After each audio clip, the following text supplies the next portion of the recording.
كثير من الذين يشتغلون بالأمر بالمعروف والنهي عن المنكر يعطون أوقاتهم لمجتمعهم وينسون بيوتهم، فتخترق الدعوة ويخترق الإسلام ويخترق الدعاء من قبلهم.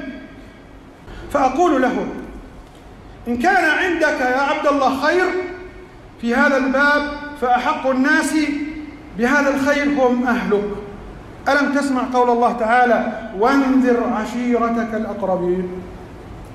أول أناس، أول فئة من المجتمع أمر الله رسوله أن يأمرها وينهاها هي عشيرتك. وانذر عشيرتك الأقربين.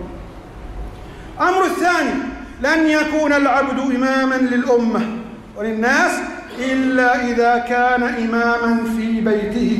ألم تسمع قول الله تعالى: ربنا هب لنا من أزواجنا ومن ذرياتنا قرة أعين واجعلنا للمتقين إماما.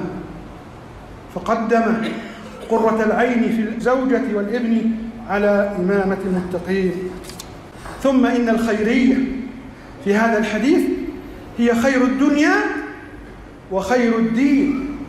كثير منا يهتم بأبنائه في مطعمهم، في مشربهم، في لباسهم، في تعليمهم، في مستقبلهم، حتى أنه قد يقع والعياذ بالله في بعض المرات في الحرام من أجل أبنائه، من أجل مستقبله، ولكن ينسى الأمر الأعظم من هذا كله، من الطعام ومن الشراب من الملبس من المسكن، ألا وهو الدين. أنت بتلبسه أحسن اللبس وبتطعمه أحسن الطعام، تسكنه أحسن المسكن، لكن مسكين في نار جهنم. ألم تسمع قول الله تعالى: قوا أنفسكم وأهليكم نارا؟ إذن قبل ما نهتم في طعام وشراب وملبس ومسكنه يجب علينا أن نهتم في دينه. وكلكم قد سمع قصة عمر بن عبد العزيز رحمه الله. عندما مات ما ترك شيء لأبنائه. قالوا له: يا أمير المؤمنين لو تركت شيئا لأولادك. قالوا: إن كانوا صالحين فالله ولي الصالحين، وإن كانوا فاسدين فلن أترك لهم شيئا أعينهم على فسادهم.